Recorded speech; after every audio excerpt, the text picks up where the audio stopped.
Arrests made by the UK police under the Coronavirus Act 2020 are turning out to be unlawful. Let's take a closer look at this story. So it's from The Independent. All prosecutions under new Coronavirus Act unlawful. Review finds. We'll read the subheadline as well because it actually is quite important. Vast majority of charges under separate health protection regulations were correct, Crown Prosecution Service says. So the police essentially have two acts they're largely using to deal with coronavirus. The Coronavirus Act 2020 itself is fairly toothless. The original intention of this act was to support public health workers. So if you have a doctor or nurse who suspects or is confirmed someone has COVID-19 and that person is unwilling to comply, they're unwilling to self-isolate, they're unwilling to come to the hospital to get treatment, they can just request a police officer, throw some handcuffs on them and drag them to the hospital. That on its own is quite draconian. But bearing in mind, when this legislation came into force, we were being told that the infection fatality rate of this virus was 3.4%. That's probably something like 20 to 30 times higher than it actually is.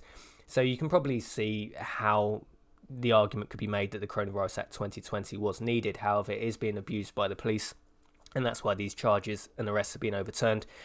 The other act that the subheadline is talking about is the 1984 Public Health Act, which was amended this year 2020 to give it larger scope in tackling coronavirus.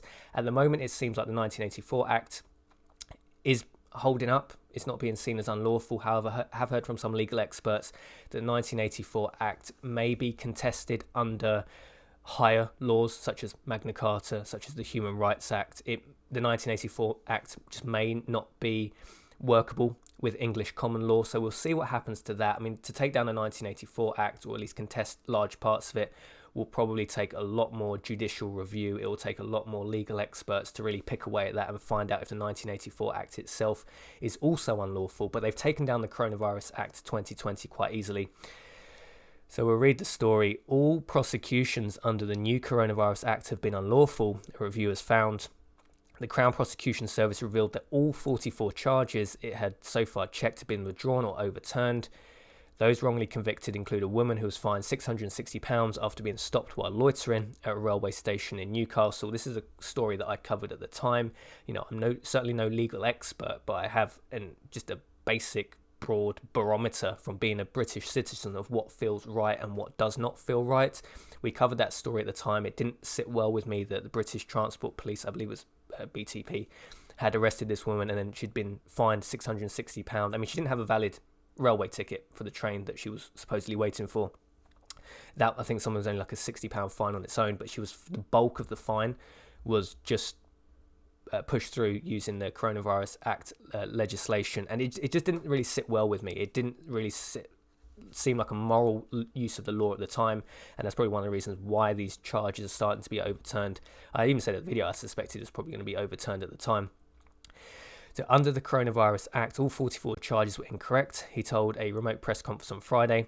The main problem was that they didn't relate to potentially infectious people who refused to cooperate with police or public health officers, requiring them to be screened for COVID-19. That was the reason for the incorrect charges, which, we said that at the start of the video. The point of this legislation was to support public health workers. It wasn't just to arrest people on train lines, people, sunbathing in a park. That wasn't the intention of the law.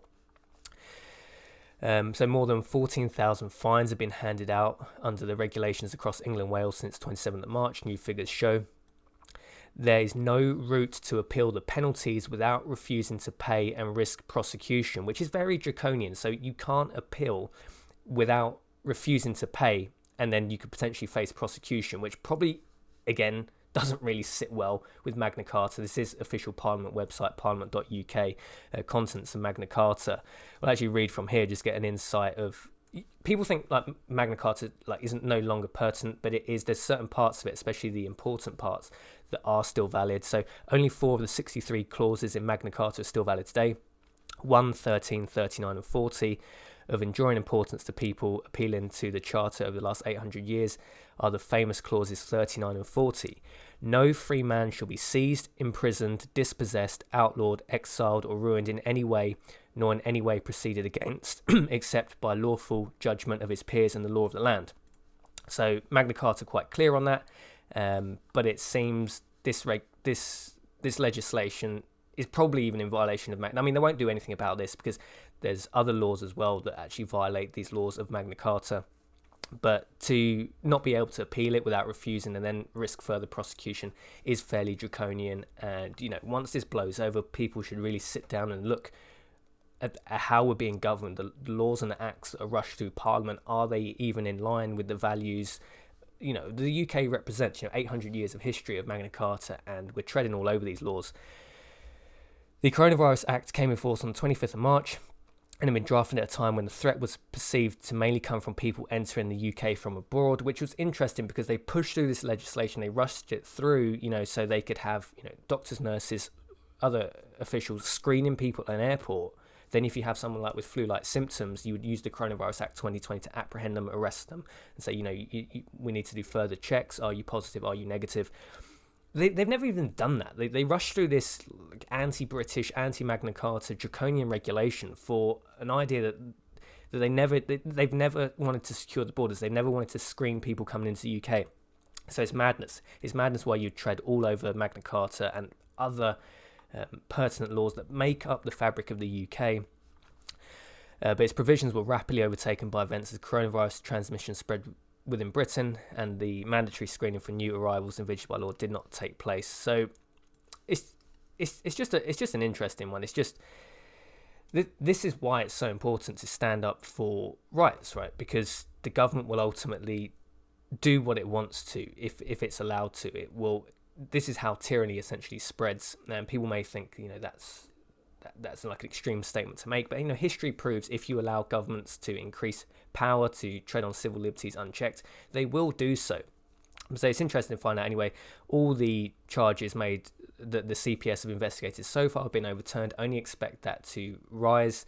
The old adage of just following orders, sir. So many people on social media, it's just, if you got nothing to hear, if you have nothing to hide, you have nothing to fear. If you just comply with the law, what's the problem? I mean, the problem is they're using legislation in a way that was never intended for. That isn't Britain. That isn't a free country. That isn't what we should allow, what we should stand for. So I'd love to know your thoughts and opinions on this one, guys. It's an interesting one anyway. It turns out the legislation at the moment is being reviewed. It's turning out it's unlawful. We'll see what happens with the 1984 Act, because if the legal experts start picking that one apart, and they start finding big holes in that, which it seems there possibly are big holes, is quite a draconian enforcement. It's going to be a real interesting one as it develops. Let me know your thoughts and opinions. Are the police right? Is just following orders, is that a reasonable excuse? Or has history shown that police should not enforce legislation if it is unfit? In my opinion, just using the old adage, I was just following orders, sir, in no way stands up to a modern, civilized, democratic country. That's just my thoughts and opinions on this one, guys. Thanks for watching. If you like it, like, comment, share, subscribe. And as always, I will see you in the next video.